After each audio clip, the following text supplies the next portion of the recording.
ഇന്ന് ട്രെയിനിന് പതിവില്ലാത്ത സ്പീഡാണല്ലോ. അല്ല, ഇനി വൈകിട്ട് തന്റെ വണ്ടി ഉച്ചയ്ക്ക് തന്നെ കോഴിക്കോട്ട് എത്തുവോ? കളിയാക്കൊന്നും വേണ്ട, ചിലപ്പോ എത്തിയെന്ന് വരും. കാരണം എഞ്ചിൻ ഓടിക്കുന്നതേ നമ്മുടെ ഗൗരവ.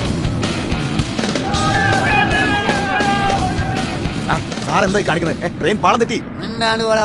എഞ്ചിൻ ഓടിക്കാൻ ഇന്നെ പഠിപ്പിക്കണ്ട സാറേ വണ്ടി ഒന്ന് റെയിലിൽ കയറ്റ്, അല്ലെങ്കിൽ എഞ്ചിൻ ഓഫ് ചെയ്യും. അതിന്റെ തൊള്ളയിൽ നമ്മൾ എന്തെങ്കിലും തിരിവും. ഇതിലും വലിയ എഞ്ചിനൊക്കെ ഈ ഗഫൂർ വെച്ചാണ്. സാർ എന്ത് തോന്നിയ സാർ കാണിക്കുന്നത്? 100 കണക്കിന് ആൾക്കാരുടെ ജീവന് സാർ സമാധാനം പറയണം. തീവണ്ടി റെയിലൂടെയല്ലേ ഓടിക്കേണ്ടത്, ഇങ്ങനെ കണ്ടോണ്ട് പറമ്പിലൂടെയാ. ഈ ട്രെയിൻ റെയിൽമ കൂടിയാണ് ഓടിക്കുന്നത് നമുക്കറിയാം. നമ്മളിങ്ങനെ അടിച്ച് മിന്നിച്ച് വരുമ്പോ ഒരുത്തനുണ്ട് റെയിലിന്റെ മുകളിൽ നീണ്ടു നിവർന്ന് കിടക്കണ്. ആത്മഹത്യ ചെയ്യാൻ നമ്മൾ ട്രെയിൻ ഒന്ന് വെട്ടിച്ച് ആദാപ്പുണ്ടായത്.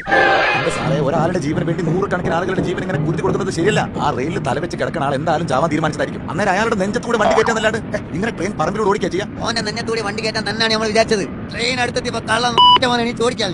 അതിന് ഈ ഓന്റെ നഞ്ഞത്തൂടി വണ്ടി കയറ്റാണ്ട് ഈ ഗഫൂർ ട്രെയിൻ റെയിൽമ കയറ്റൂല. ഗഫൂറിനോടായി